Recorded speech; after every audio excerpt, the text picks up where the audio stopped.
Hi everyone, thanks for stopping by our table of disappointment. This is How They Got Away, the show where we discuss the unsatisfying endings to your favorite unsolved or unpunished true crime and corporate greed stories.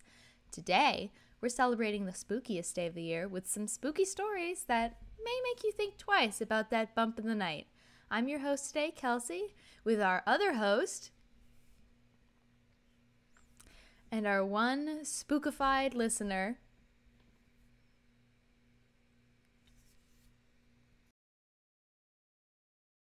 Annalise. Anna, hi everybody, it's me again.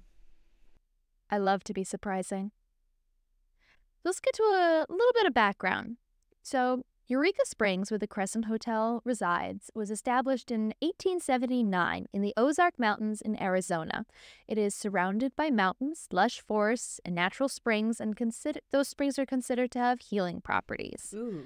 So before Eureka Springs, this was home to several indigenous peoples, so bad start. As is everything else in America. As are many things. To quote the Crescent Hotel website, news of this mystical place spread, drawing people from far and wide in search of solace and rejuvenation. No mention about where these indigenous people went, who were already living there. No. Don't question it. Of course not. We just cover that up. Don't question it. Sweep it under the rug.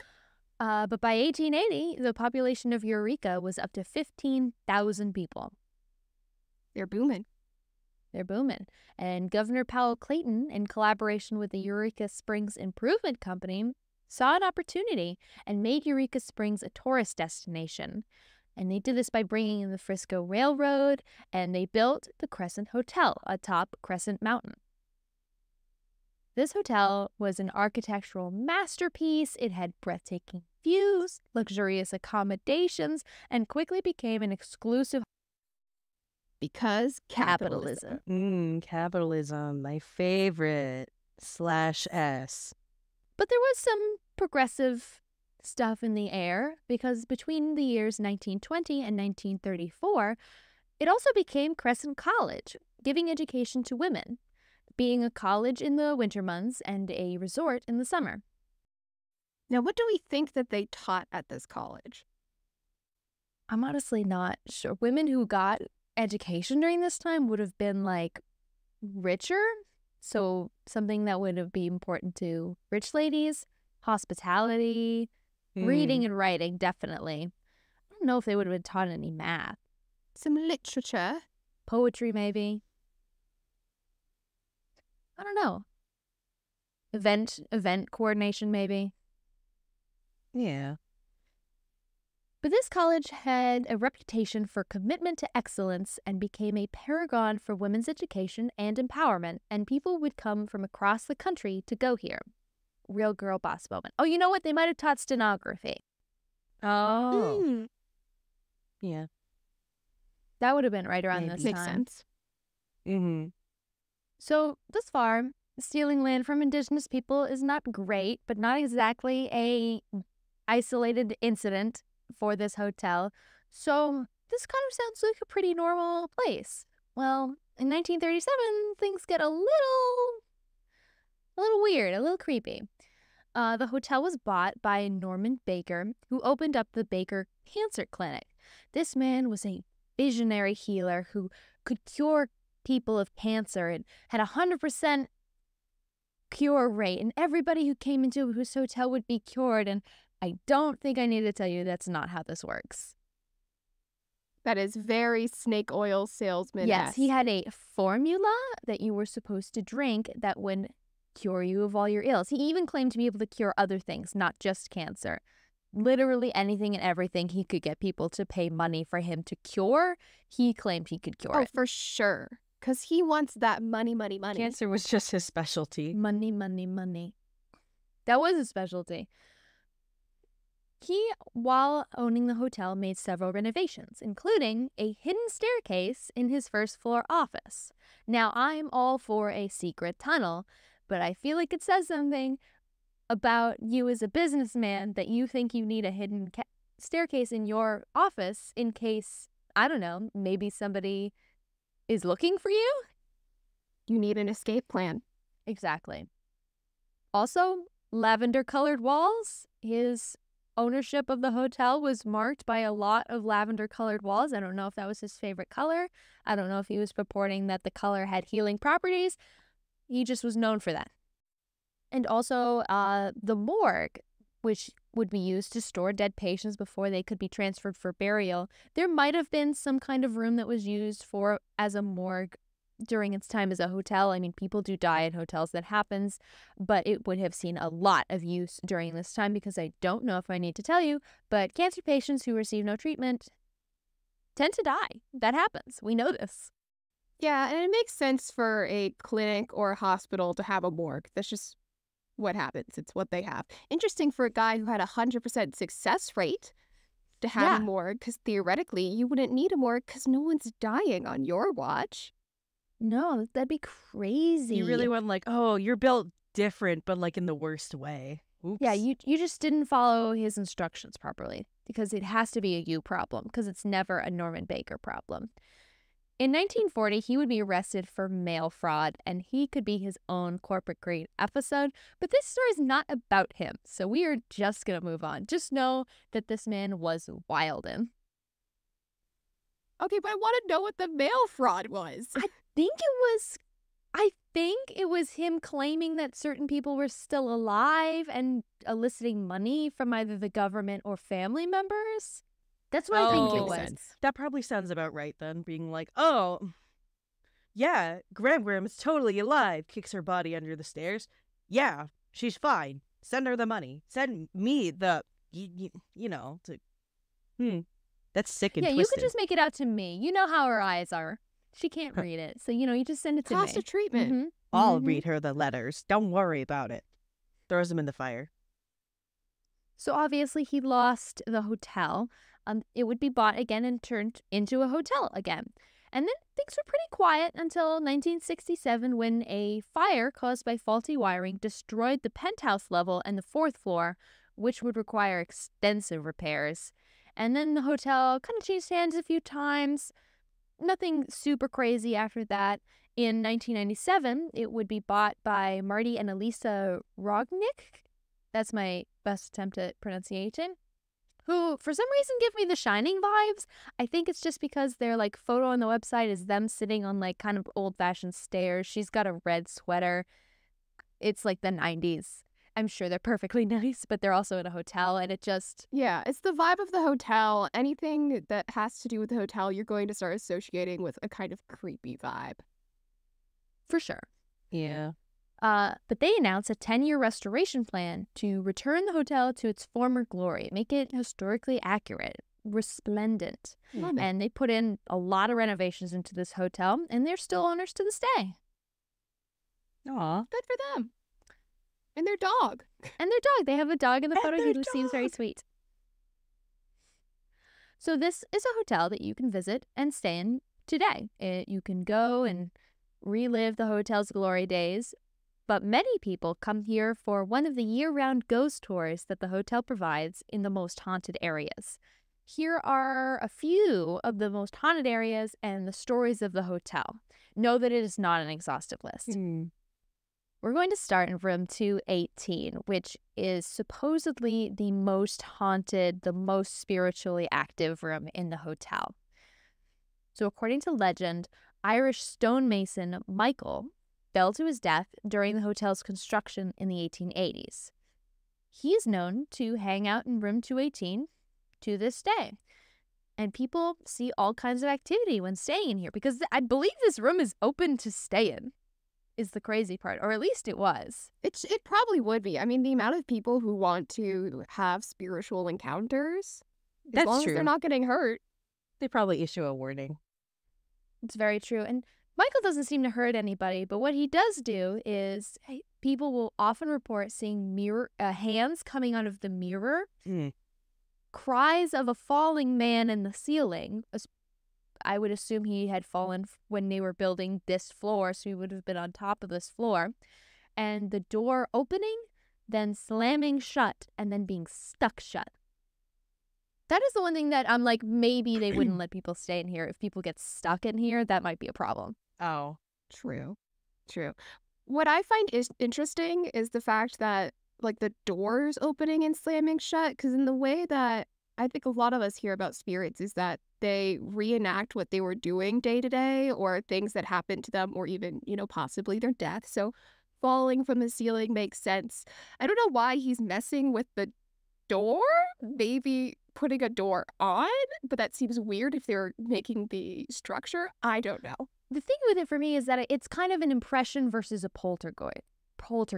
So like an Poltergeist. impression would be something like, oh, something that a person did a lot in this area, and like that's just kind of still there, an impression of that energy that somebody did. And a death, that's would be a lot of energy. We see that a lot, someone's still falling to this day. The door thing speaks more poltergeisty to me. True. Or maybe they were inspecting the door a lot. Maybe he was known to slam doors shut as like a prank. I don't know. When you mention the impressions thing, now I'm like, oh, what if it's like, how they were still building the room? That part of the wall or whatever is already made. So maybe it's like someone running in like, oh my God, Michael's dead kind of deal. I don't know. I'm still thinking about the hands coming out of the mirror. Like, that's just some horror movie shit. Hello? That is horror movie shit. Like if you said that you'd seen that to me, I'd have been like, what horror movie did you watch before going to bed? Like, yeah. Like, oh, screaming, hearing the doors open and close, and sometimes they get a little stuck because, in old places with wooden doors, humidity kind of gets it stuck like that. But the hands? I've got no explanation for the hands. That's so sick and twisted. It could maybe be like him reaching through what would have been an open area for like to grab a brick or a stone or a tool maybe. But it's interesting that it's the mirror of all things. And mirrors are so often like there's always spooky energy around a mirror, Reflections of the soul. I guess it depends on where the mirror is placed too, because at least I don't know the layout of this room. So we could just be like, oh, it's what they kind of did. Like maybe moments before he decided to go up on another floor. Like maybe he was building around that area and then he just did that a lot for some reason. I don't know. That's still goofy. Mirrors are also often considered to be like portals. So it could be something like that. It's just like a weak point where someone in the spiritual world could reach through to the physical. But I've also, like, a hand reaching through a mirror is not like a super common haunty thing. Like, it's not unheard of, but I feel like that's not like one of the common ghosty things you hear about. Yeah. Who's to say? Moving down into the crystal dining room, where in the corner you will see our table of disappointment, but also a lot of ghostly activity. Staff have claimed to have encountered playful spirits in Victorian dress a lot in this room. That would match up with the height of this hotel as well. That's kind of when a lot of activity would have been happening in this event room. Dining rooms are often doubling as ballrooms and event rooms for these times. One holiday season, the dining room was closed. No one was supposed to be in here. They have a Christmas tree. It's the holiday season. There's a Christmas tree. There's packages underneath. It's looking very Christmas, very aesthetic. They go to bed. They come down next morning. The entire Christmas tree, and this is not your little suburban family Christmas tree. This is a several foot tall tree, huge tree, all decorated, moved to the other side of the room. All of the packages that were underneath it are also moved underneath the tree, and then chairs from the dining room are placed circling the tree facing it as if a bunch of people had come to sit and talk around the Christmas tree. The circle was them talking shit. Not around the Christmas tree. That's really funny. Could you imagine them being like, oh, what marvelous work we did. Now everyone sit around in this circle and we are going to discuss the marvelous things we did and the horrendous things they did last. Like, I don't know. I think that's really funny to me. Like, it's a little gathering. I feel like that's something we don't really do like not we sit around the room that the Christmas tree is in, but sitting around a Christmas tree is definitely more of a Victorian era thing than it is a today thing. But that's something people would have done. That's giving to me, sometimes when there's like a story of a ghost who isn't aware that they're a ghost and is suddenly like able to interact with Yeah. their world, they're like, oh, that's not where we put the Christmas tree. It goes over there. Like, who would put it over there? So people would, of course, like move it back where it's supposed to be and then kind of just sit and chill and chat about the tree around the Christmas tree. That would have been something very normal for them to do. It's giving very, like, have you ever seen the horror movie The Others? I haven't, no. I have not either, no. You've got to watch it. It's so good. I won't spoil it, but there's a lot of ghosts and there's a lot of people and they're not always aware of each other. It's giving very that, though, for you listeners who have seen The Others because you're people of taste. Okay. This is this is far from the only activity in this room. Another morning, the dining room, completely as they'd left it, except somebody had taken all of the menus and scattered them around the entire room. Because they didn't like the menu change. They don't like the menu change. I didn't see any information about whether or not they had changed the menu recently to this incident. That would have been a really interesting tidbit to have, though, if that was the case. That would be pretty funny, though. A waitress claims to have looked into the huge mirror, another mirror, between the dining room and the kitchen. She's walking past, she's doing her thing, and then she just happens to look over at the mirror, and she sees a man and a woman in Victorian garb facing each other as if they were at a wedding, like as if they were exchanging vows. The groom turned, made eye contact with the waitress, and then the couple faded away. The waitress quit soon after. Which I get. Yeah, I would too. I'm a big scaredy cat. I would have Yeah. quit. Also, what was that look about? Was it a like, oh, I've seen something I'm not supposed to? Was it a like, you're next, but in a creepy way, not like in a fun romantic wedding way? What was that? I mean, she did like kind of walk in upon them, so they're probably just like, oh, we thought everyone was here. Oh my God, who is that? And then dissipate because they're just like, oh, that's just a commoner. I don't know. A fun romantic wedding. You're not my Aunt Teresa. You're not Aunt Teresa. Again, thinking about this area of the hotel, and it would have been used for a lot of events, especially for the elite, for the gentry, it wouldn't be crazy to think a wedding might have been held here at some point. Maybe also another, and again, mirrors. Very interesting. Very weird. Very interesting. Crazy. Another commonly reported incident is a man, again in Victorian garb, sitting at a table near the window. And when people go up to this man and go, hey, can I get you something? Or, hey, you're not supposed to be here, he will speak to people and he will say that he had seen the most beautiful woman there the night before and that he was waiting here for her to return, which is simultaneously the most romantic and perhaps the most tragic ghost story ever. Is she in the hotel still? Is her ghost around the hotel? Do they reenact their reuniting every night? Or has she passed on and he is still waiting for her? That's so sad. No, I like to imagine that they reunite and they dance the night away together. I think it's funny that that's kind of like his unfinished business, quote unquote, because this guy could have like lived for a while and then died at old age or something else. And he's like, I am still thinking about that beautiful woman I saw in the lobby, and she might not even notice him at all. And that makes me so sad. a missed connection. Oh, but that's such a cute thought, though, because maybe this is the moment that he met his wife, and that, like, when he passed on, this my was God, such you're an right. important moment for him that he revisits Okay, it. that's a Isn't that? I choose to believe that version that is of a the lot better than story. what I initially thought, where it's like, oh, she never acknowledges him or whatever, and he's like, I wonder who that pretty lady walking down We're the lobby romantics is. here. No, it's just a very special moment I for think him. that's very nice. Haunted mansion. It's Who? beautiful. And it's haunted mansion who. And it's funny you mentioned dancing the night away, Annalise, because many people see apparitions in Victorian-esque ball attire dancing around the room in the early morning when the room is closed and dark. They're just partying. So it's clearly, there were clearly a lot of events, a lot of balls, a lot of parties in this room, and some of them you can still feel the energy. Moving up the stairs to room 419, Theodora, one of the cancer patients, is sometimes seen fumbling for her keys outside of this room. Clearly, this room had belonged to her. She is known to once again speak to guests. This is another ghost that interacts with other people and exchanges pleasantries, introducing herself as a cancer patient of Dr. Baker's before vanishing. Because she does not vanish without introducing herself, that would be She rude. was raised with manners. She's polite. And she does not seem to mind having guests in her room. She is also known to tidy the belongings of guests staying in the room when they leave the room, putting the shoes away, hanging up clothes. I don't know if she hangs up clothes, but she at least straightens things up, maybe makes the bed.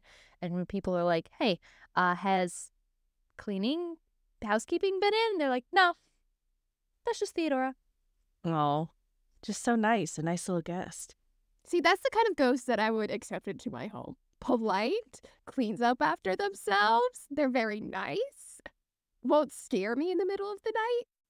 This gives me Omni Parker hotel vibes because of one of the not managers, one of the owners. I always forget which one it is because there's not like a physical thing for me to read. So it's one of the owners where he had OCD, so he would kind of like take people's things but like sort it nicely. So he'd put your shoes nicely. He'd like organize all the money in your wallet and put it out. Like you'd be like, oh my God, where's my money? And then you whip over to the table and you're like, oh my God, it's all there. I don't know. That's just like a little strange, but it's very benevolent. Our next story doesn't really have a specific location in the hotel. It seems to happen just about everywhere. But it's interesting.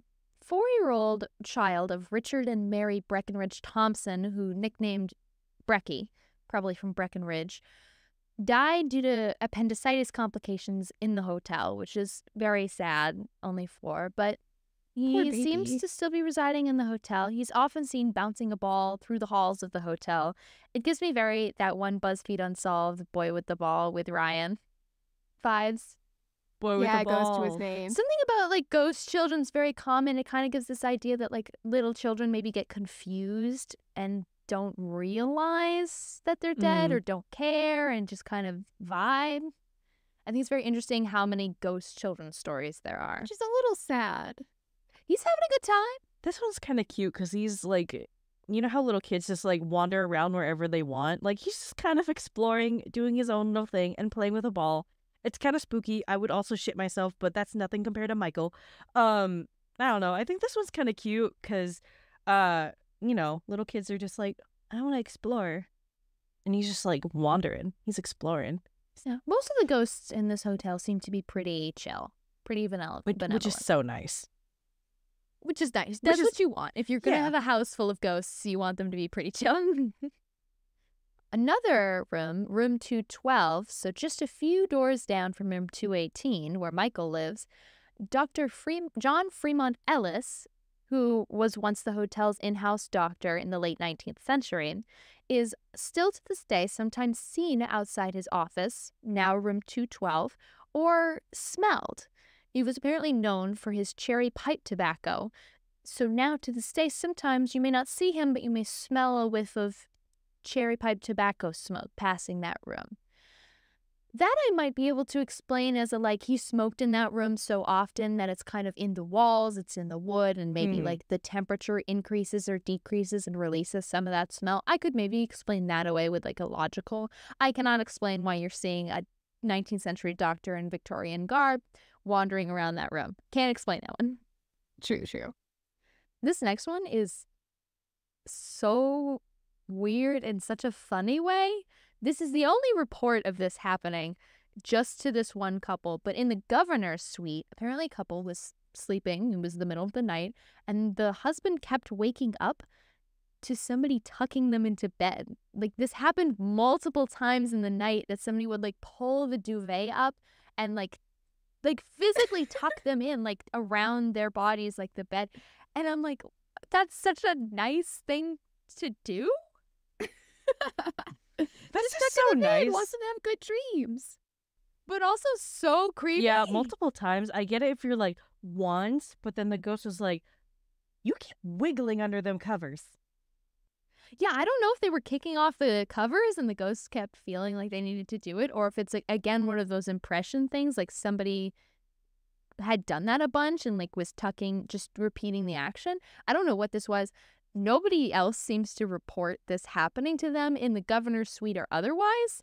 I don't know what this was about. Maybe the ghost just really liked these two and was like, they need to get I snuggled don't know. in. Someone who works at the place tucking patients in. It's weird this only happened once. I don't think you do. Oh, I didn't even think about how a nurse might tuck in a patient. I was just thinking hotel staff do not do that for guests.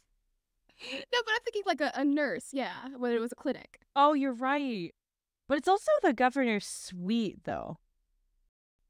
Because it's like, is there anything particular happening in that room? I don't know. There's a lot going on with this hotel, so maybe it all matches together. Weird. Only seemed to have happened to this couple, but it was too weird not to mention. The humans aren't the only ones whose spirits still reside in this hotel, though, because Morris the cat, Oh? who was known as the hotel general manager for 21 Yes. years, died here and was buried on hotel property. Aw. I mean, he lived to 21. That's pretty good for a cat. Is regularly seen around the hotel, regularly heard as well. This reminds me of, I went to a friend's house recently and they had a cat. I knew them. I knew this cat, and then the cat passed away. And I went to their house recently, and I swear I was like, did they get a new cat? Because I'm hearing meowing. Like, I'm hearing a cat meow. And they don't have a cat anymore, guys. Dear readers, they have no cat. There are no felines on this I property. was like, they got a new cat. I don't know where it is, but they have a cat. I'm hearing it. So I could see this. I don't know what ghost cats are about, but clearly Morris loves this hotel and is still general manager. And he has questions about whether or not you can cover the shift on Tuesday. For sure. My college had a bunch of haunting stories, and one of them was for one of the dorm rooms where it was said that there was a cat who would kind of like steal your shoes if you let them in the hallway, would like play with the like shoelaces and drag them away. Oh my God, that's such a great story. Oh my god. It's so good. Did you ever try it out? It wasn't my dorm room. It was my friend's dorm room. We did not try it out though. So should have. Oh. Should have. Missed opportunity. My next thing, it's not really a place, it's not really a person, it's something, a phenomenon that seems to happen. There is a spot, mostly on the third floor, though it seems to happen in other places as well, but on the third floor mainly of the hotel, where it connects to an annex that was built onto the hotel during Baker's cancer scam. This area, I do not know why I believe one of the paranormal investigators that have come here over the years has made this claim that this area is a portal to the other side. Many guests become faint near this area, not feeling dizzy, like fully hit the wall, slide down, passed out. Oof. Yikes. Oh. And then they come back. They come to very quickly. They're fine, but it's very interesting that seems to happen to many people in this area. And it seems to happen in bursts. Like, it doesn't always happen. There seems to be, like, incident clusters where it'll happen several times over a few weeks or a few months, and then none at all for a while, and then it'll start back up again, which to me kind of makes it seem less likely that people are faking this, because if people were faking this, it would be more consistent, I feel like. Mm-hmm. It's when the veil thins between the Yeah. two worlds. I would love to see, like, a map out, a timeline of when these incidents happen versus times of the year versus, like, a lunar cycle versus a pagan calendar. Like, are there any connections to anything? That would be very interesting for me. And people go in the ghost store. The ghost store stops here, and people still, like, have faintings, and it's fine. But you have to, like, sign a release, I think, to be like, yeah, I'm cool with passing out, possibly. I can't imagine fully passing out like that. A lot of crazy stuff. Paranormal investigators have been to this hotel over and over again, trying to capture activity and explain why there seems to be so much activity in this hotel. Because, sure, Michael fell to his death, Brecky died of appendicitis, but a lot of these, like, usually, as we were talking about earlier, ghosts, the hauntings seem to happen around, like, a traumatic event or a tragic loss or death. Some of these just seem to be, like, a lot of impressions in one area, and that's not be super usual to have so many in one area. So they're trying to find an explanation for this, and some believe that the limestone that the Crescent Mountain is predominantly made up of is the cause. They believe that limestone has the ability to absorb and release electromagnetic and psychic energy. So they think that the fact that the Crescent Hotel is built on this mountain that's mostly limestone is the reason that so much ghostly activity happens here. That's really interesting. I've never heard that about limestone or particular kind of materials like that. I've never heard that Yeah. either. I think we do know that some different stones have like electroconductive properties. Like that's a geological thing. Interesting, if true. Interesting, it's true. So I know this has gone on for a while and I want to move on to Annalisa's story, but I do have one thing that we have got to talk about. We cannot not talk about it. Crazy. In 2019, a secret bottle grave, which is just a bunch of bottles buried, was discovered in the woods near the hotel. I do not know how deep these were buried because there are hundreds of these bottles. They had to do a full certified archaeological dig to pull up cool. lots of these bottles full of Baker's secret formula, which he may have been trying to get rid of so that somebody wouldn't go looking, as well as jars containing medical specimens. Due to the sheer number of bottles they found, many are still in the ground after this dig. They just couldn't take them all. And testing is still ongoing to determine exactly what is in these bottles. They're still trying to figure out, like, hey, what was in this formula that you had, dude? But also, best guess for the medical specimens that they are excised tumors from Baker's patients. Yeah. So weird. Baker is a weird dude. And there seems to be no information about if they think these were buried over a period of time or if it was one big go. Like he was like, oh no, they're going to arrest me. I got to like bury all of these so no one can find the evidence kind of a thing. Crazy. And Deborah, the Duchess, who manages the nightly ghost tours at this hotel, says that activity has picked up in this area. That activity has picked up in mostly the morgue area when the hotel was a hospital since this discovery. Something about unearthing these bottles seems to have upped activity in the morgue area where cancer patients would have been held after they passed away. She says that now, since this discovery, a dark figure has been seen in the morgue area. And there's been an increase in cold spots and reports of people being touched in this area. I want to know why she's called the Duchess. I think that's kind of like her persona thing. I don't know. You will have to go and schedule a ghost tour if you want to meet Deborah.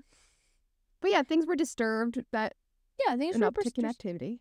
Sure. It's interesting to me that it only seems to be in the morgue that activity is picked up, which kind of connects with the cancer patient thing. But it's interesting that it's only in the morgue. I do wonder that if these specimens were taken from the corpses of patients. I imagine at least some of them were. Actually, probably most of them. But also, why are you putting those in jars, dude? I don't know. What are you doing that He's a for? weird fucking dude. Baker's He's a a little weird dude. freak. Or Baker. Barker? Whatever. Yeah. Baker would probably be weird. And I don't know. I feel like he might also do, living ones too. To be like, oh, I'm just going to take this to like compare. Don't worry about me. And everyone's just like, I don't think I've said it. I have to be clear. I do not think this man was a doctor in any way. Like, had no medical training. That's why we're not calling him Dr. Baker. medical training. Imagine. No, I purposefully am not calling him Dr. Baker. Even if he had medical training. Mr. Baker. I have no authority but revoked for this. One thing is for sure, the otherworldly guests of the Crescent Hotel showed no signs of wanting to check out any time soon. So our next story is about Dead Woman's Crossing, which is the actual name of a highway underpass in Weatherford, Oklahoma, that is said to hold the spirit of a woman, hence the name. So the way I like to imagine this is that there's kind of like a creek where that underpass is. So I like to imagine that we are sitting at a table there. It's foggy. I have an image up for our friends recording today of the highway underpass. It's very spooky looking. It's very creepy. The fog really gets it. We are the trolls under the bridge. We're the trolls under the bridge. Yeah, of course I'm doing a bridge. Anyway. Kind of looks like that. You would do a bridge. I saw your other one and I was like, no bridge? Because I didn't look at the picture, but now I see it. Bridge. It's a bridge. No bridge? So our story starts with a woman named Kathy Dwight James, who was age 29 at the time of this. On July 7th, she had just filed for divorce from her abusive husband the day prior and was Oh, boarding no. a train. She was Oh, getting out no. of there. That's the most dangerous time. She was traveling along with her 14-month-old daughter, Lulu Bell. No. I know where this is going. Oh. And the pair waved goodbye to her father, Henry Dwight, and headed on their way to her cousins who lived in Payne County. Her father had been expecting Kathy to write back upon her arrival. That letter never came. Oh. Oh, Well, on dear. this train ride, Kathy made a friend with Franny Norton, who was a well-known prostitute. Kathy doesn't judge.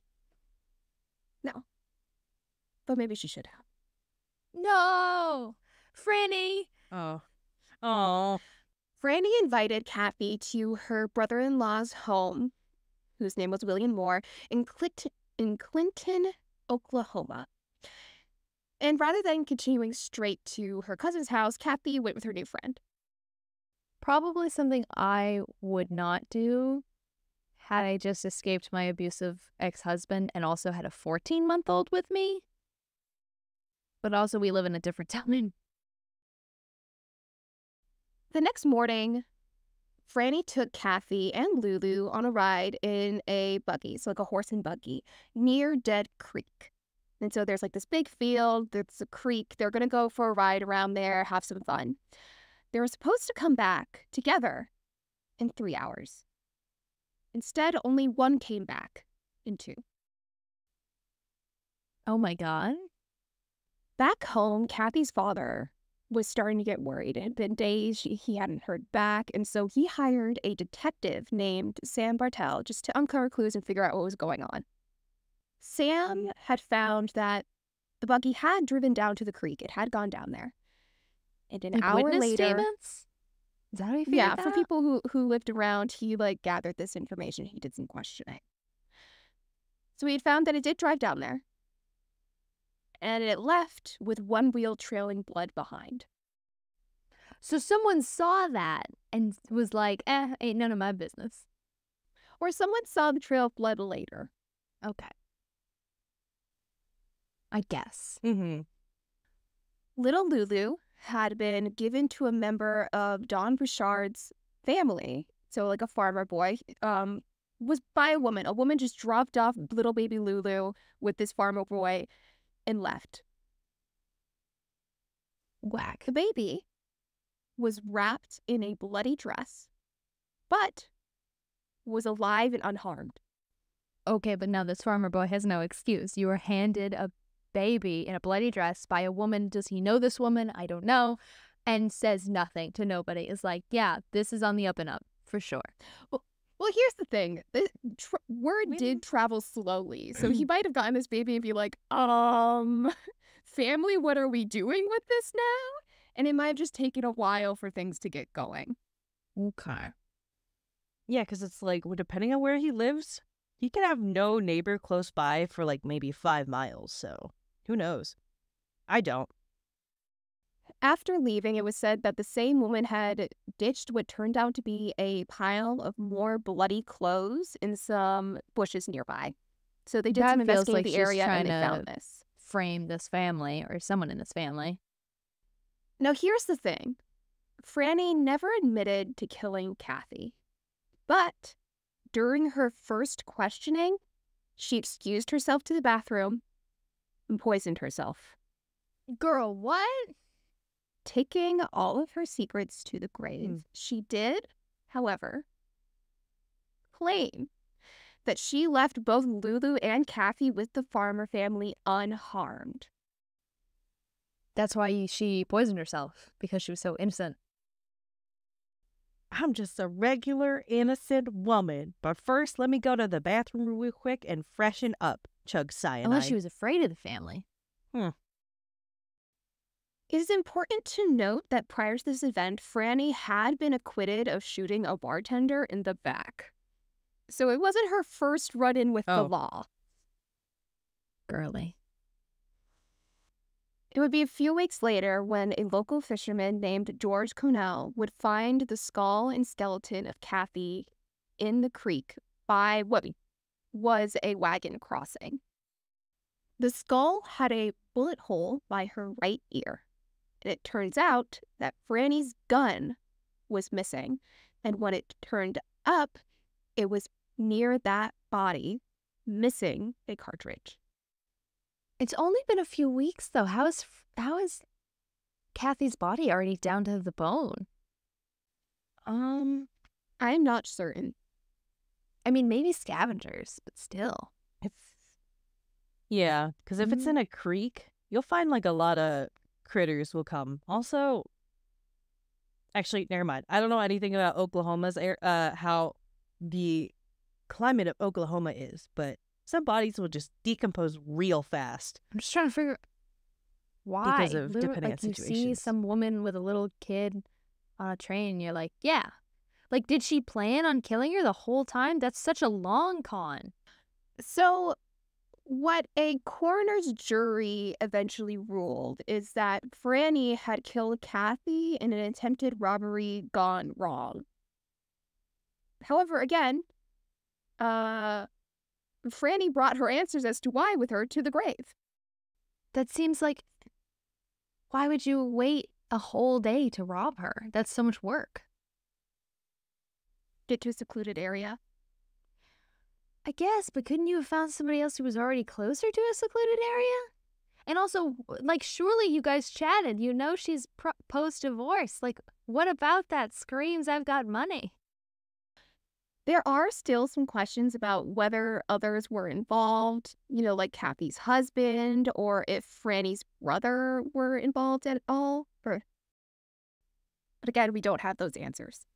Yeah, that's weird too, because she brought Kathy to his house, her brother-in-law's house. So like, when she came back, you didn't have any questions? Gotta imagine that this guy doesn't ask questions, especially if she was accused of like shooting someone in the back before. I don't know if this was like regular behavior for her, that she was just out there doing random stuff. True. Or So maybe she said, oh, I dropped her back off. Yeah, maybe. Today, there is a bridge, that highway underpass, where the wagon crossing used to be over Deer Creek. It is said that Kathy's ghost haunts the bridge searching for her baby. Aww. Oh my god. This is why the bridge is also nicknamed Crybaby Bridge. People claim to hear wagon wheels creaking, a baby crying, and a lady screaming into the dark of night. A number of people have also just recorded strange sounds around the bridge and different kind of paranormal activity. One researcher who was doing a school project claims to have seen a blue light emerging from the stream and coming towards her. Perhaps Kathy's spirit reaching out for help. Whether or not you believe in ghosts, Dead Woman's Crossing holds a sad tale. Yeah, oh my god. Oh my god. Can you imagine just like divorcing your husband and you're like, I kind of want to start a new life with my baby. So you go out like, where'd she start off again? I only remember Oklahoma. Like, where is she state-wise again? I believe she was still in Oklahoma. I think she was just traveling across a different county. Okay, just imagine moving elsewhere and you're like, I'm going to feel better about myself. I'm going to be like meeting new people and things, and you make a friend and then she kills you? That's so sad. Like, maybe the husband did hire her, like, to kill his wife. But then also, like, I imagine, did he hire her to also kill the daughter and she couldn't do it? Or... The daughter's... Yeah, the baby's alive, safe. but, like, was the original intent to kill the baby as well? And she couldn't bring herself to do it? Or did he want her to give him the baby back? Because, like a really horrible custody thing? Maybe he was just like, kill my wife. I don't care what Maybe. happens to the baby sort of deal. Maybe. I don't know. If he's abusive, anything could be up in that little nasty brain of his, but we'll never It does know. seem like a hell of a That's so sad. coincidence that as you Mm. get on a train, just as you've divorced your husband, a woman is there planning to kill you. It's a pretty And big it's very coincidence. odd. Yeah, the whole thing's weird. Man. Crazy. Well, I have a slightly less sad story. Mine is just really wild. Oh.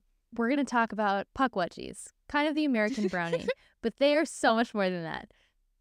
They are considered one of the oldest mythical creatures in North America, and their first written reference, because indigenous nations often had an oral tradition long before written, is in the Song of Hiawatha, an 1855 epic poem written by Henry Wadsworth Longfellow. He has a long name. A wild name. A wild What a name. weird name. Quote, far and wide among the nations spread the name and fame of Kwasind. No man dared to strive with Kwasind, no man could compete with Kwasind, but the mischievous pukwudgies, they the envious little people, they the fairies and the pygmies, plotted and conspired against him. Unquote. What a wild reference. So, what is a pukwudgie? Where is a pukwudgie from? So the pukwudgie as a story, as a creature, comes from several different indigenous cultures. The Wampanoag in Delaware, Prince Edward Island, and parts of Indiana have stories of the pukwudgie. The Algonquin, which are in New England, east of the Rockies in Canada, like the east, if you're cutting that down, the Great Lakes region, and also down the Atlantic coast and all the way down to the upper south, as well as the Mohicans, who are Hudson River Valley, Western Mass, Northern Connecticut, and parts of Pennsylvania and New Jersey. Just to kind of give you an idea of the scope of this legend, like that, it's all over the eastern side of the North American map. So what is a pukwudgie? Also known as a bagwageenini, but pukwudgie is most common. I just feel like a bagwageenini is such a cool word. I have to mention it. Pukwudgie's fun to say. Bagwageenini is also fun to say. Very We fun. love these words. Pukwudgie or bagwageenini translates to little man of the woods that vanishes, or also just person of the wilderness. Pukwudgies are usually referenced to be about 2 to 3 feet tall. Some stories put them no bigger than knee height, so like a toddler size. Small. They are said to be found in areas that have other forms of paranormal activity, which will be interesting later, and also in woods and marshes where one would expect to find a creature like this. I have a picture of one Sure. right here. Does it have fire? Yes, that's part of what they can do. So they have all, Oh, wonderful. of course, they have all kinds of abilities. Wow. They can use magic. They're specifically referenced as being able to create fire, just like out of magic. They can appear and disappear at will, very like will-o-wisp kind of vibes. They can shapeshift.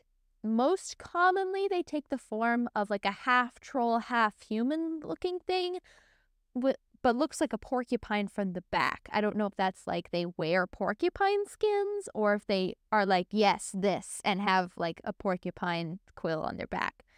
They have large noses, ears, and fingers, and they have like gray, smooth skin, very animalistic. And they can shapeshift. And they can shapeshift into dangerous animals, cougars, bears, things like that. They can also be like a half human, half animal kind of looking thing, but I do not see any stories about them shifting fully into people or into a person that already exists. I don't know if that's a thing they can do or a thing they can't do. Don't know. They sound so much like a D&D monster. Like something you would fight in D&D. Right? Put this guy in your campaign now. Guys, you're going to be fighting a pukwudgie next. I honestly thought you did put a picture of a porcupine because you didn't scroll down all the way. And I was like, why is Kelsey about to show us a picture of a porcupine? And now I'm like, oh, never mind. The pieces are going together now. They are also known to have power over the spirits of the people they've killed. I don't know if that's like it increases their magical power kind of thing. I'm not really sure what that means. That's some necromancy stuff right there. It is. They are known to do all kinds of crazy shit. Let's go over some of them. They are known to lure people to their deaths, launch poison arrows, use sand to blind their victims, persuade a victim to commit suicide. I don't know how Oh that's my different God. from luring people to their deaths, but they do that. Kidnap children. And also they have a sweet floral scent. What? They like a perfume.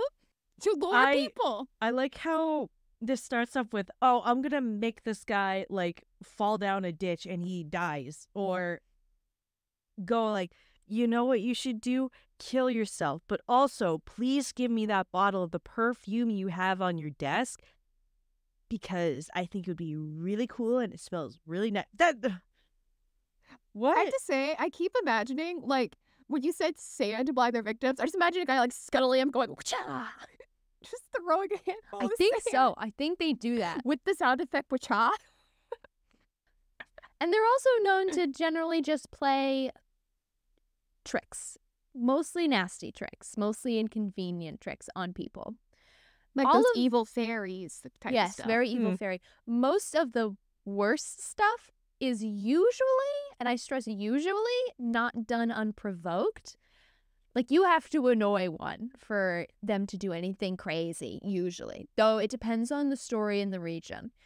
I am convinced that pukwudgies stole my parents' keys one year. It was winter. Both my parents, who have never lost their keys ever, they have one spot for them. They're never not there. Both of them lost their sets of car keys. So 2 separate sets of keys were lost within a week's time. And it's winter outside. So my dad's convinced he lost them in the snow. And we're looking, we can't find them. Then the snow melts. You think, oh yeah, the keys will be there. No. My dad even took a metal detector outside to try and find his keys. Gone. My mom's keys eventually Oh my returned. God. My dad's keys, gone to this day. No idea. Both cars are home. They have to be somewhere in the home general vicinity. Gone. Don't know what he did. I don't know what he did. Yeah, what? Well, it's your dad. I feel like he would have done something. Your mom, they were probably just like, oh, she has collateral damage. And then they were like, actually, we feel bad. You may have your keys back. But this guy, screw him. Screw that guy. But like I said, usually you have to do something to annoy them. Sometimes they just fuck with you for Because fun. they're bored. What else are they going to do? Because they're bored.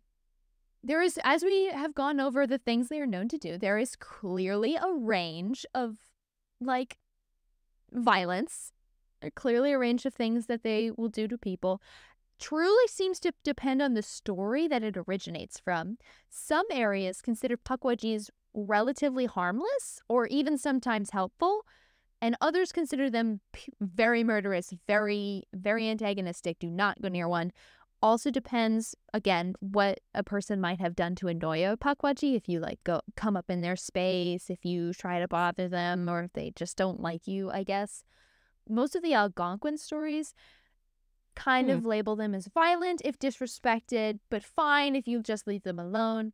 And the Great Lakes tribes usually see them as mischievous, but generally harmless. If you are of the belief that pukwudgies exist, that could even be like a difference in tribe. A tribe of pukwudgies. Some of them are like, yeah, whatever. And some of them are just more antagonistic. They were all, in fact, once considered friendly towards humans, but then turned against them and are now best left alone. Interesting. Oh, yes. One story from the Wampanoag tribe explains how this came to pass. They believe that the pukwudgies began causing mischief out of jealousy for the affection the Wampanoag people had for Maushop. That's my best attempt at pronouncing that. Maushop. A mythic hero and giant who would eventually exile the pukwudgies and spread them about North America, though many would find their way back. And the pukwudgies have been enemies of humans ever since. Because they sided with the enemy. Sided with the enemy. Side note, Maushop, his own story, also created the landmass now known as Cape Cod. Like, pulled it out of the sea, I think. He went, I would like some more space, please. Okay, Maui. Very Maui. The pukwudgies are also said to have retaliated against Maushop by killing his 5 sons. Oh my god.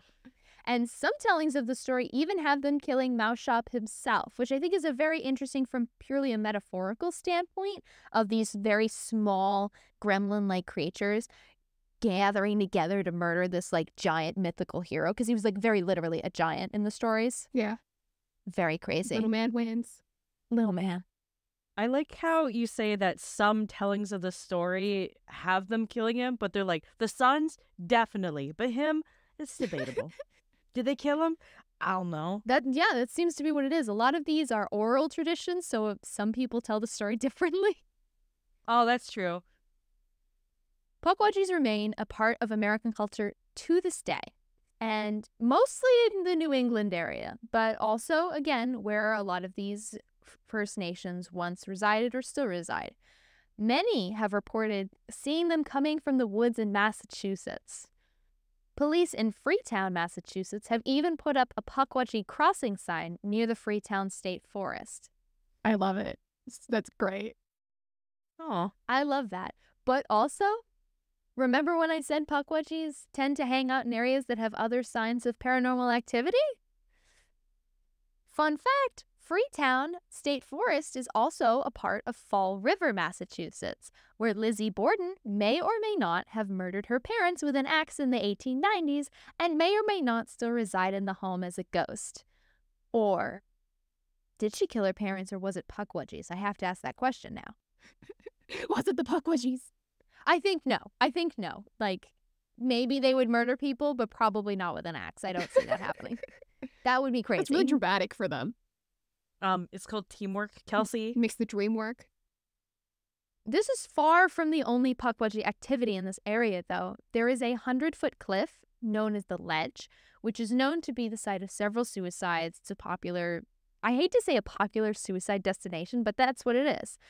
And some believe that some of these deaths have been caused by Pukwudgies, either luring people to their deaths or, again, convincing them to commit suicide. This Pukwudgies luring people to their deaths or convincing them to commit suicide is not like a modern take on Pukwudgies as far as I can tell. This is something they have been known to do. It's interesting that that kind of blends in with things that are happening in the area. Not cool, Pukwudgies. Take of that what Not you cool. will. Take of that what you will. I am saying maybe a sign that says, hey, if a short troll man told you to kill yourself, don't. I feel like that's a little insensitive, though. Or like, it's a little insensitive. But, or like a, hey, like if a short gray man told you that this is the way back to town, it is not. Giant, there is a cliff here. Stay back. I'm sure there are signs. There have to be signs, which is why I think it's probably This is not like Pukwudgies. Will-o-wisp But kind you of never deal. know. Another weird thing is that one woman in Massachusetts claimed to have seen a Pukwudgie in the forest who she left alone. To be clear, that she states she didn't go near it, she left it alone, but apparently decided to taunt her by tapping her window at night, all night, just tapping at her window while she slept, and this would continue on and off until she moved away. This was not a one-night situation. That's annoying. That's annoying. So again, Pukwudgies usually will leave you alone if you leave them alone. Truly seems to depend on the guy. Truly seems to depend on the Pukwudgie. If he just doesn't like the way you look, it doesn't like your vibe. This guy really went like, your vibes are off. I'm going to come into your house. I'm going to throw rocks at your window. Like that whole... You know what it kind of makes me think of? The Yule Lads. Yes, it's kind of like that. But wait, like I did some research. Some people say that Pukwudgies live like a couple of 100 years. But even then, you're going to waste several nights in a row of your life tapping at this woman's window who did nothing to you? Like, you're going to waste your time doing that? I'm that level of petty. I am that level of petty. I'm just saying. I could be a pukwudgie. What are they going to do for the rest of their lives, Kelsey? Like, can you imagine? I've had enough of frolicking in the woods. I would like to bother some human beings. Maybe it truly is just that. You got nothing better to do. Just a little messed up guy deciding to mess some things around for real. That's crazy. Pukwudgies are also apparently referenced in the Harry Potter pantheon as a symbol of at Ilvermorny School of Witchcraft and Wizardry. Like, there's a pukwudgie as one of their house symbols, which I did not know. So pukwudgies, they be everywhere. Although I will say This is for the American Hogwarts, right? Quote unquote. I believe so. I will say whoever did this maybe didn't do a lot of research into pukwudgies, because apparently, you know how each of the houses like have like traits they're associated with? Yeah. The pukwudgie one is like loyalty and kindness. And I'm like, no, babe. No. I mean, looks at the author. Anyways, there's a lot of stuff going on with that. Like, I can respect Harry Potter as like a series because childhood stuff, but with how things are going now, I'm like, no thanks. I'm gonna greatly make fun of it. So Ooga Booga, I don't know. This is the same lady who was like referencing in her stories, at least in the American Hogwarts version, I don't remember what it's called or whatever, where she's like, Native Americans were savages until we came over and taught them magic. And it's like, girl, shut up. Shut up. The pukwudgie with a fireball in his hand. Am I a joke to you? Huh. Get fireballed, idiot. No matter what stories different regions had of pukwudgies, be they murderous or simply a nuisance, the general consensus remains. Leave that alone. Although that one lady didn't do anything. She says she didn't do anything. Maybe she did do something. I choose to believe her that she did nothing. I found nothing about what to do if a pukwudgie starts, like, screwing with you, like makes it its mission to make your life miserable. Found nothing about what to do if that were the case. I wanted to like be able to say, hey, if our lovely listeners come across a pukwudgie and they start bugging you, here's what to do. I don't know. I couldn't find anything. They maybe kill the giant. I don't know what to do, babe. It's maybe their move territory away. now. Just go, girly. Leave. I Go. guess you could try the brownie thing of like leaving some milk and honey out and hoping for the best. That's mixing cultures. Worth a I don't know try. if that'll help. I got nothing though, so I feel like it's worth a shot. I feel like giving a peace offering might be your best bet, where you're just like, here, worst case scenario, they're just gonna, like, you know how animals, when you feed them and they're just like, free food? Thou hast free food, and they might come back, but it's like, That might make it worse though, because then more pukwudgies could come, and then if you ever stop feeding them, then you get even more trouble. I don't know. I was like, oh no, I should say like what you're supposed to do if They burn down your house if you they stop might, feeding they them. could. I tried to I was like, I gotta tell people what to do if a pukwudgie comes. I don't know. I couldn't find anything. Somebody in the comments, if you know, like what to do if there's a pukwudgie, asking for a friend. I would like those keys back. Oh, wait, Annalise, I didn't say where our table was. I didn't say where the table was. Our table is, where is it? It's in a marsh, and there's, like, little snuffling noises all in the woods behind us, but you only see shadows. That's where our table is for pukwudgies. You see shadows that kind of look like porcupines, but you don't know if they're actual porcupines or Yes. not. Gimmers, I am sinking into the mud. Yes. You're like, did I stumble into a porcupine den? No, babe. No, you didn't. Girl, we're about to get into an accident, aren't we? We're gonna be in trouble. We're about to. I'm in Girl, we danger. gonna get in trouble. So our next story is about the Bell Witch, which is Yes. the inspiration behind the Blair Witch Project, which originates from Robertson County, Tennessee. And so I'm going to imagine that our table is at Bell Farm where this takes place, and we're like out in the fields. It's night in all of these. It's dark, it's a little spooky, and we're seeing shadows and odd creatures emerging every so often. The Blair Witch Project was a really good movie. Sure, it's kind of cringe now that everyone's done the found Mhm. footage thing, ad nauseum, but it is a great movie. So let's start our story back at the beginning, around the 1800s, with the Bell family. So John Bell moved his wife and 4 children from North Carolina to Robertson, Tennessee in 1804. I believe the town is called something different. I'm not even positive if Robertson is the right one. It gave like 3 different names. So how would you Town vote for that? lines moving. Yeah. So there they would take over a 320-acre farm. They would have 3 more children while they lived Also, there. wow. That's a lot of kids. And John Bell would join Yeah. the Red River Baptist Church, making himself part of the community. So you got 7 kids, you got a wife, you have a farm that's, thriving. I will say they were wealthy, so they did have slaves. I mean, you have Putting to it be out wealthy there. to have a 320-acre farm. That's a lot of land. So Oh, all yeah. seemed to be going well for the family. And it wouldn't be until 1817 when strange things started happening. That's interesting that it waited like 13 years to really do anything. John claims that one night while walking the fields, he saw an animal with the body of a dog and the head of a rabbit. He shot at it, and then it vanished. What did I say about the pukwudgies, man? You gotta leave them alone.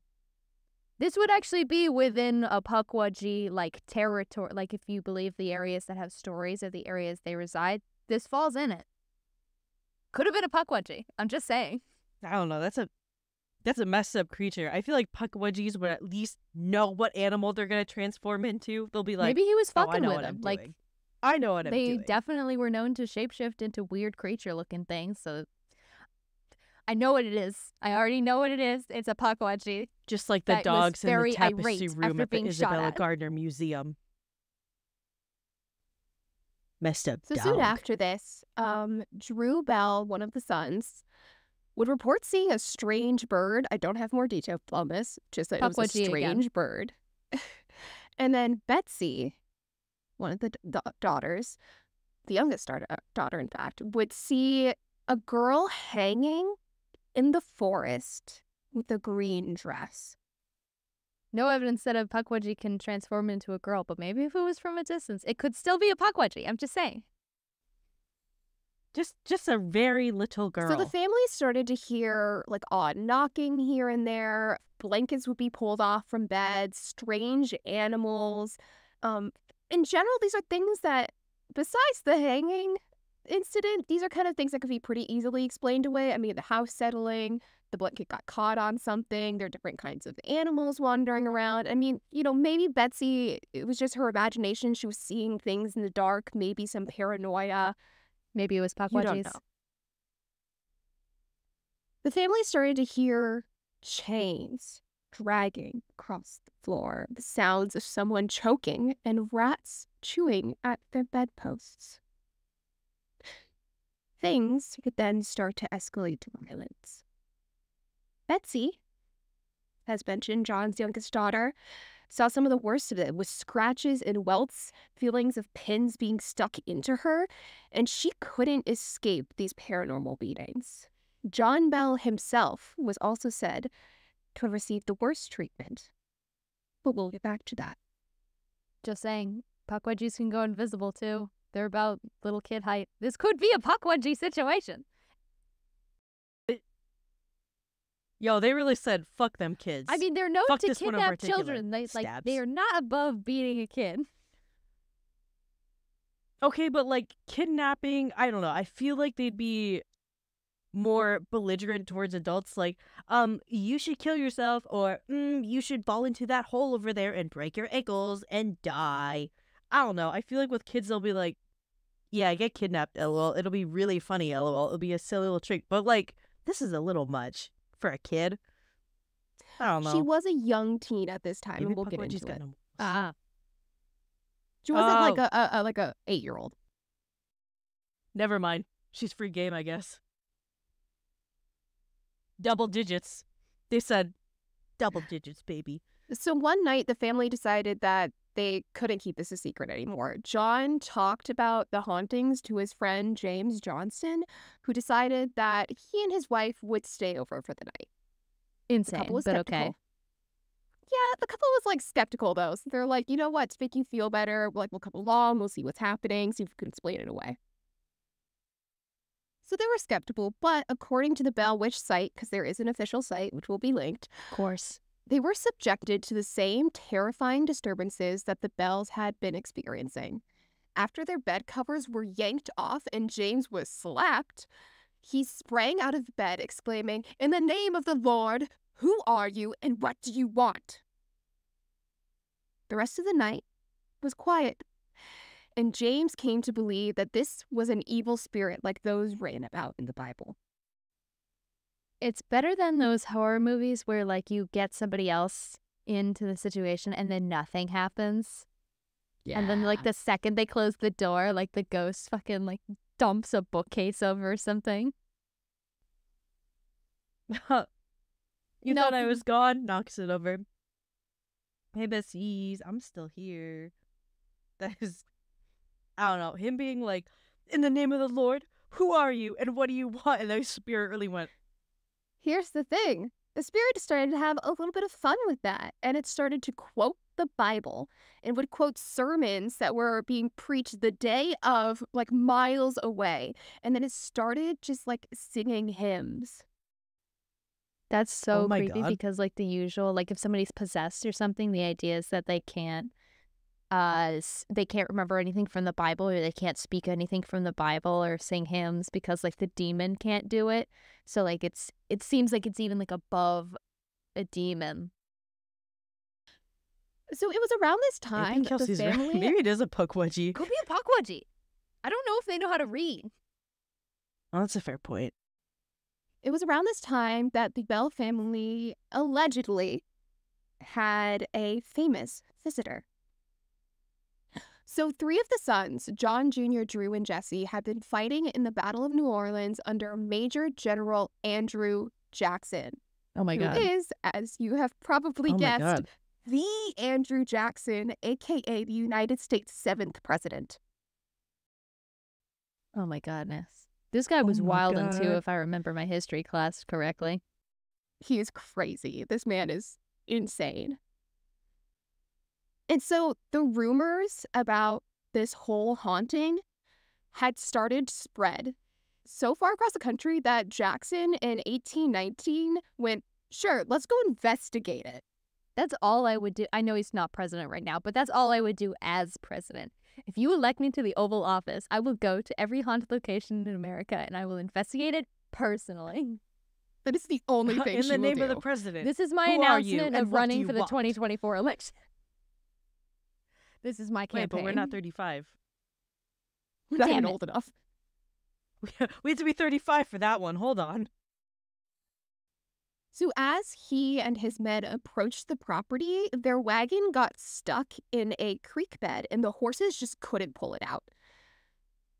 Allegedly, Andrew said, "By the eternal, boys, that must be the Bell Witch." That's what I And say. once named, the witch whispered to Jackson that they could go and that she would see them later. A little Did she say it in like a sexy way? Like, I'll see you later. That's really funny. See Oh, you can go and then you I'll see you later. later. Don't worry about it. Or not like a threatening way, like, you're next. Oh my God, General Jackson. Oh my God. I'll see you later. That's goofy. Love that she just dismissed future president. She was like, you can go. You're excused. You're like but normal. I'll see you later. Well, he's not normal, but anyways. It was only after this that the wagon was able to be unstuck. My God. Bro, that's crazy. The group would set up camp that night by the house, and one man, claiming to be a witch tamer, armed himself with a silver bullet that was said That's to be able werewolves, to buddy. kill evil spirits. That's werewolves. Okay, well, maybe it's got other uses. Maybe he How knows does one something we claim don't. to be a witch tamer? Does one claim to be related to one of the witch finders from like the Salem witch trials? Or do you just say you're a witch tamer? I don't know. But after a It's the couple of 1800s. hours, this guy, cocky as hell, was like, the witch is scared of my silver bullet, which is why we haven't even heard of her. Well, boys, don't issue a challenge that you're not ready to meet. Don't write checks that your body can't cash. You're going to get beat. It was then that one of the men started to jerk around, saying that he was being hit and struck with pins, and the witch called out that there was another fraud among them who she would torture the next night. I love that she's like, look, I'm a witch, but how dare you try to fraud these people? Damn. The I'm men were built begging different to and leave you at are a this liar. point. The men were like, please, can we go? Like, I don't want to be here. And Jackson went, no, we're going to stay. I want to know which one of you is the fraud. I mean, yeah, it's like a Netflix thing. Like when the season finale ends on a cliffhanger, you can't just leave. You need to binge the next season. They did stay the next night, allegedly. Again, this is all allegedly what happened. We don't know if Andrew Jackson actually does it or not. But here is what they said. Jackson would say, quote, I would rather fight the British at New Orleans than fight the Bell Witch. End quote. Wasn't Jackson during the Damn. Civil War? Why is he fighting the British in New Orleans? He was during the Civil There War. is This is something prior to the about Civil that. War. He did fight many battles before because he had a traveling army, and the British would come and try to take over territories. And America was like, we don't want to do that. We don't want you to take like this land. We want it for ourselves. So Jackson would go ape shit. Ah, okay. They were like, bring in the berserker. That one. Bring him in, boys. And sometimes he'd do it when he wasn't supposed to. Of course he did. Of course. I so wish somebody had asked him about this, like, on an official presidential record. Because that stuff's so well recorded, we would have it. So back to the Bell family. Because they're John still Bell. living here during all of this. Yes. Yes, they are. That's a lot of land. So It I would mean, be hard I get it. to move. So back to the family. John Bell was tormented by the spirit. His face would twitch. He would have issues swallowing. And as the years went on, it got even worse. Eventually, in the fall of 1820, he was housebound due to his declining health. And the witch loved messing with her captive victim. She would take his shoes away while he was trying to walk, and after experiencing seizures, she would have a little fun slapping him around and would tauntingly call him Old Jack Bell. Ooh, because they married. John died on December 20th of that year. He had fallen into a coma that he never woke from. Okay. So, okay. Facial tics, issues swallowing, steadily getting worse, seizures, coma. That sounds more like a heavy metal poisoning or something like that, to be honest. We'll get to that. Okay. After his death, a vial of poison would be found in the cupboard, and John Jr. tested the liquid on a cat, which died after consuming 2 drops. Oh my god, dude. Why a cat? Because they don't give a fuck, I guess. Yeah, Rude. back in the olden days, they were just like, I don't give a shit. PETA should be on their ass.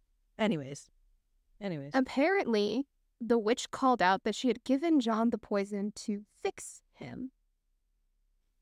When the Okay. vial was thrown into the fire, it burned blue. Oh my god. Okay, and you know who Kelsey just... was right on the dot with this yeah, one. because you know who just Googled heavy metals that turn blue when you Don't! burn them? Don't! Okay, I won't. We're gonna get to it, bestie. Ah! God damn it. I got you I'm a so poison. I ahead. mean, I got you something to get fixed. Oh. I won't Get say fucked up, anything, buddy. but Whoa. I'm barely being contained over here. His funeral drew a huge crowd, and it was one of the largest that the community had ever seen. 2 Methodist and 1 Baptist preacher had traveled from other towns to eulogize him. As the procession made their way to the graveyard, the witch was heard laughing and singing about brandy. Good for her. I'm kidding, obviously. It's crazy. Crazy. What's weird about all of this is that Lucy Bell, John's wife, wasn't beaten, but instead was given grapes and hazelnuts when she was sick, that she was then, like, told to eat as the witch just, like, sang to her. Aw. I mean, are we sure this John guy was, like, on the up and up? Some people, Probably had a good public image, but at home was an awful person. I don't some know. people theorize that the Bell Witch had, like, specific victims that she kind of chose and was nice to other people's. One Bell Witch researcher said that this might have been more of, like, an emotional, abusive kind of thing where it's like, oh, I'll be nice to you, but I will torment your entire family as you watch and can't do anything about it. There was also a theory that Lucy Bell was really, like, strong and healthy. I mean, she birthed 7 children and lived through it in the 1800s.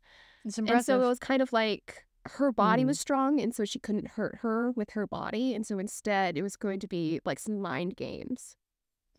Plot twist. She is the Bell Witch, just like Scooby-Doo. I don't know. Unless. So continuing on, I mentioned that Betsy seemed to be one of the witch's main targets. Well, some believe that this is due to Betsy's relationship with the neighbor, Joshua Gardner. Ooh, girl. The All right. two had become interested in each other, and after receiving their parents' blessings, they were engaged. The witch would constantly demand that Betsy not marry Joshua, continuously beating her as she made these demands. Okay. Eventually, Betsy couldn't take it anymore. And on Easter Monday, 1821, she broke off her engagement. I mean, yeah, I probably would too. The witch left, but she promised Lucy Bell that she would be back in 7 years, which is a promise that she kept. In 1828, she returned and then focused on John Bell Jr., the eldest son. For some reason, they were, like, really chill. What? To quote the Bell Witch site, the entity discussed the origin of life, civilizations, Christianity, and the need for major spiritual reawakening. She also apparently predicted the Civil War. Interesting. Hmm? Very different Scratches from what head. the family was experiencing before. Well, I mean, Hmm. John Bell Sr. is dead now. I feel like there was some specific beef with him and also Betsy. Maybe now that Betsy's quote unquote in her place and John is dead, there's like a different vibe. She's like, I'm normal now. I had a Snickers. You're not you I'm when you're okay now. hungry. You're not you when you're hungry. And she's like, I've been starving for so long. Your husband's been keeping the Snickers away, and Betsy also kept stealing the Snickers. God damn it. She was Just hungry kidding. for drama. Yeah. Yeah, for real. She really went like, fuck this one, fuck that one. This one, I'm gonna ruin mentally. She's gonna get dementia. And this one, he's fine. That's weird. Soon after her reappearance, she would leave again, but not before promising that she would be back. But this time, it wouldn't be for another 107 years. So supposedly she would be back in like 1935. And she said she would visit the most direct descendant of John Bell. Oh my God.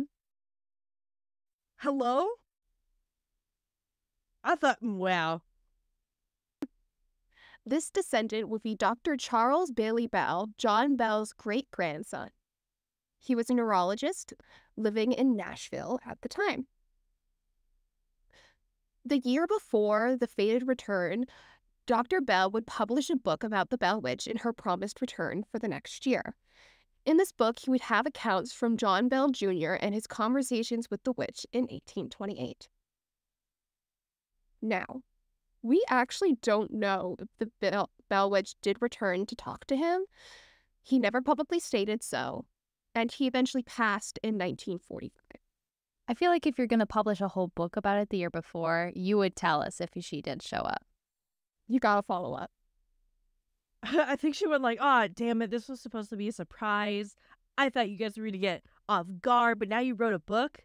I'm leaving. This isn't fun anymore. I don't know. That's passing 10 years after publishing the book, assuming that he... Well, you yeah, would have he been did. older.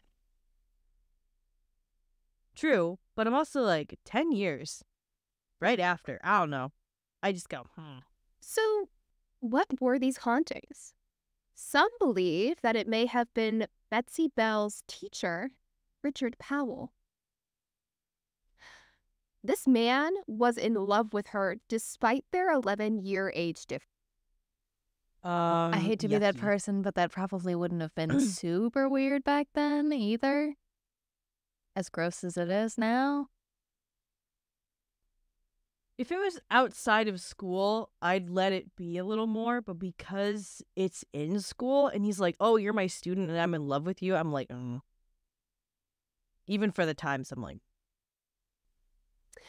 It was said that if anyone in the community could have pulled off a stunt like this, it would have been him. He was said to have a talent with ventriloquism, had a knowledge of horror culture and the occult. I was gonna say the conversations with John Jr. seemed very educated. Here's the real kicker. He actually did end up marrying Betsy after Oh her my engagement was God. called off. are you rocking my socks right now? Oh my God. Did Okay, Betsy this is a little- suspect him though? That is literally all I have for the theory. Probably. Oh my God. Maybe not, because I feel like he would keep the occult stuff to himself, you know? I feel like he wouldn't be like, remember that time when you got beaten and harassed by the Bell Witch because you were about to That's true. marry Betsy this was guy? I did that.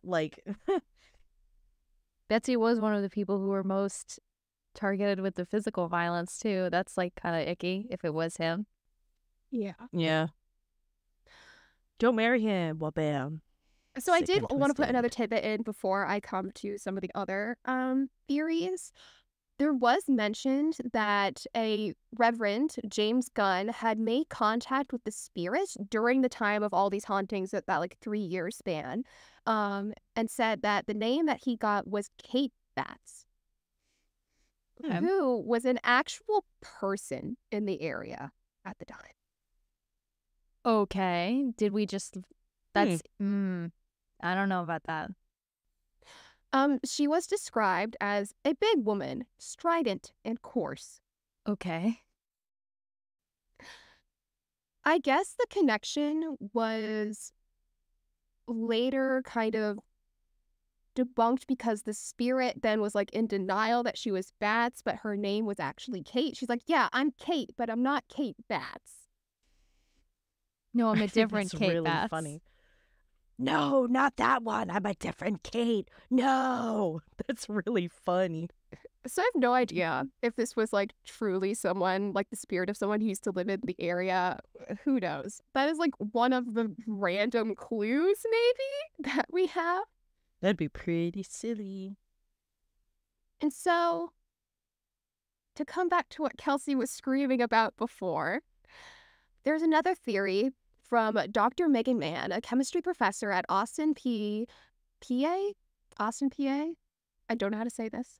State University. The symptoms could have been caused from heavy metal poisoning, specifically arsenic. Mm-hmm. So that vial of poison that turned blue, something that arsenic does. Mm-hmm. Booga booga. She has a theory that someone who didn't like the family, possibly someone from church or one of the many slaves who were on the farm, was poisoning John Bell slowly over the 3 years of the hauntings and then eventually finished the job. I mean, a haunting would be a really good distraction for the symptoms of slow poisoning, but it does beg the question, why didn't they kill him more quickly, or were they just I How don't know. easy is it to get arsenic? pretty easy? It was Really a common easy. medication at the time, too, for some things. Oh, that's true. I could see this. I could see it. It doesn't really explain why Betsy was also really Exactly. a target, unless Betsy was also an enemy of this person. If we go back to the Powell guy, maybe the dad was against them getting married, so he had like personal beef with him as well and thought killing him would clear the way for him and Betsy as well. Yeah, I don't really get it. I think both of these theories leave questions for the other victim. It's also like, why would you come back in 7 years? Yeah, and then 107, 105? I don't know. Like over maybe 100 the years person after. left for 7 years, or maybe it was someone else that like knew that the witch had said this and took the opportunity, but then didn't do anything because John was dead and Betsy was doing whatever. It's weird. If it Yeah, I was feel like the really one long of the hiatus is slaves, I weird. could definitely see why they'd want to kill John, being the like patriarch and probably one of the people who was cruel to them. Maybe Betsy was particularly cruel to the slaves. I don't know. Also, there's other siblings that were not mentioned, right? Yeah, they were just kind of there's there. 7 kids.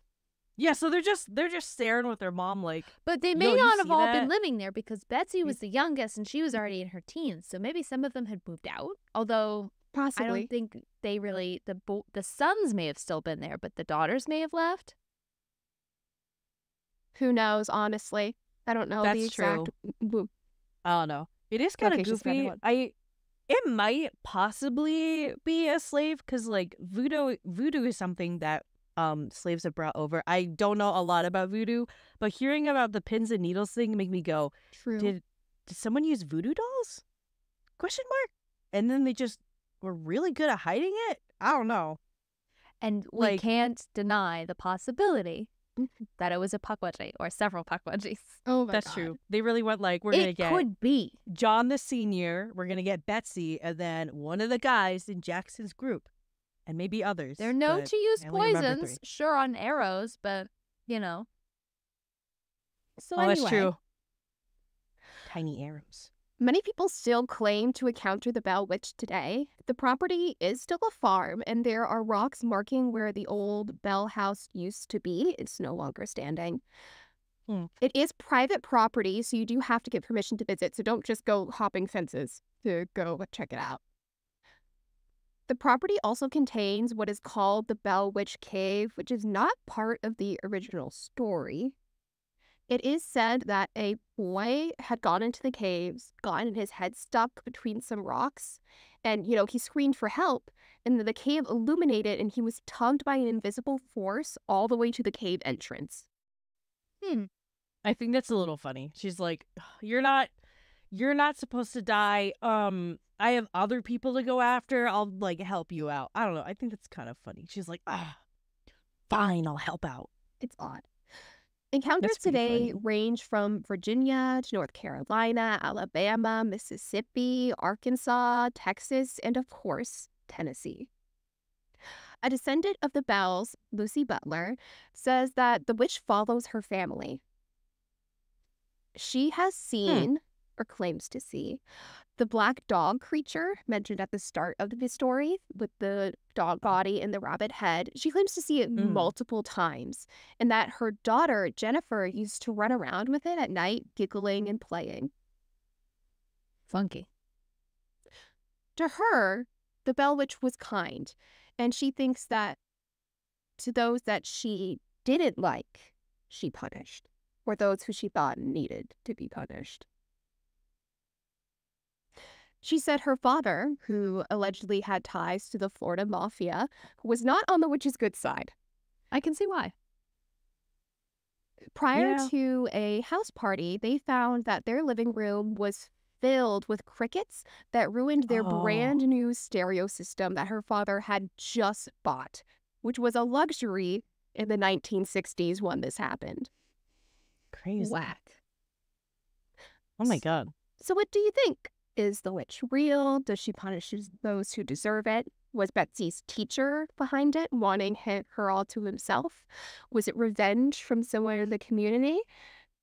Is it all thanks to arsenic? I What do you think the Oh my arsenic had God. something to do with his death, regardless of whether or not the witch is true. Mm-hmm.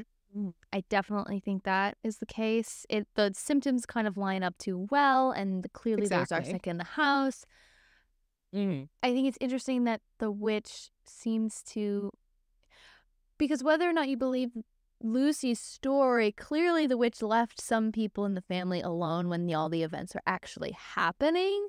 So I feel like it tracks that she only punishes some.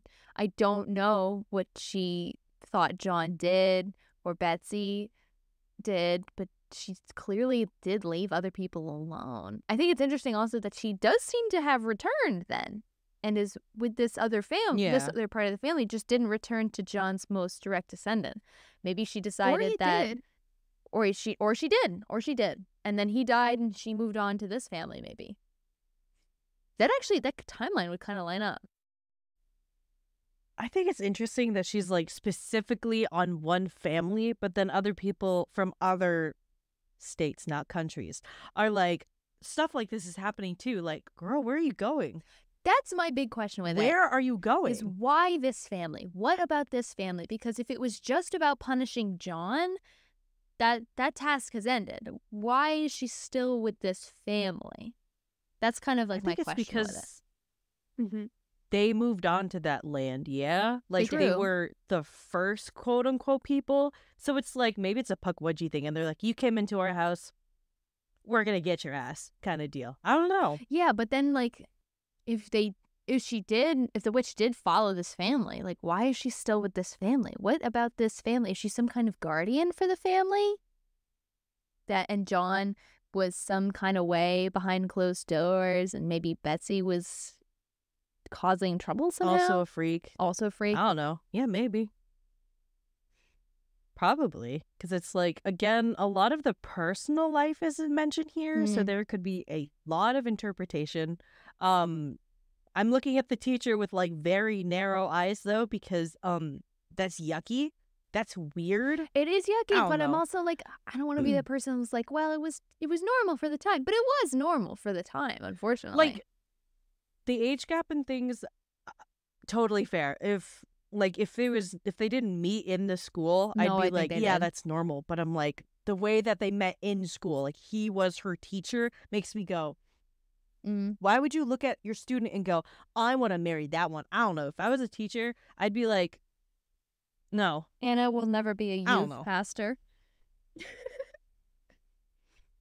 No. The worst I'm gonna be like is, guys, remember to treat others with respect, because your boy Jesus Christ would do that because he is so cool, and that's why he died for your sins, so you can respect everyone with respect, because in the Old Testament, God was like, if you don't follow my rules, kill yourself. But actually don't do that because that's against my rules. And I don't know, there's a lot that goes on in the Bible, and I'm not gonna dig into that. What a tirade that was. Like, the essential thing is Jesus Christ. Our boy, Jesus Christ, would be a very cool guy because he respects women and he was a carpenter. So he's like, I know the ways of a working man. I don't know. There's a lot of things about Jesus Christ that people nowadays kind of brush over because they're like, because I have to put religion into my beliefs, which is like, I Anyway, can't say anything about that, but yeah. we're going That's on for later. we're going on tirade here. Thank you everyone for joining us for these spooky tales and for the Halloween vibes. Ooh. Ooh. Spooky. It is fun to kind of switch it up from our normal true crime thing, even though we did have a sprinkling of that in here. So thank you for joining us, and we'll see you in the next episode. Bye, guys. Bye. Bye-bye. Lock your doors. Wait, Pukwudgie's gonna get you. No, the fuckwudgie is going to get you. And if you see one, Push it, leave it push alone. your chairs and take care of your napkins and dirty dishes so the pukwudgies don't like slash your tires. Ooh. Good night. Don't let the pukwudgies bite. Bye, everyone. Bye. Bye.